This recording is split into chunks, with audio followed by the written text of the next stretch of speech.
এসেছি, তোমাদের তো জামা প্যান্ট দেখিয়েছি কিন্তু জুতো তো দেখাইনি। তো চলো তোমাদের দেখিয়ে দিই জুতো, আমরা কে কী জুতো কিনেছি সেটা তোমাদের দেখিয়ে দিই।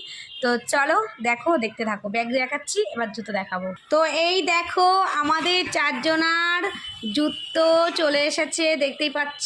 তো চলো এক এক করে তোমাদের খুলে খুলে দেখাই। হ্যাঁ, এই দেখো প্রথম হচ্ছে দেখাচ্ছি, আমার ছেলের হচ্ছে প্রথম একটা জুতো কিনেছি। এটা হচ্ছে কিটো, এটা হচ্ছে বাড়িতে পরার জন্য এটা কিনেছি, সবসময় বাড়িতে পরবে তার জন্য এটা কিনে নিয়েছি। আর এটা হচ্ছে পুজোর হচ্ছে বুট, এটা হচ্ছে পুজোর জন্য বুট কিনেছি। আর হচ্ছে তারপরে হচ্ছে এটা হচ্ছে আমার বড় ছেলের জন্য, এই যে আমার বড় ছেলের জন্য কিনেছি এই বুটটা। তো আমাদের চারজনের বুট কেনা হয়ে গেছে। তো কেমন হয়েছে অবশ্যই কিন্তু কমেন্ট করে জানাবে।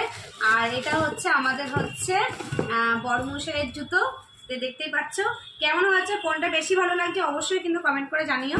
হ্যাঁ তোমরা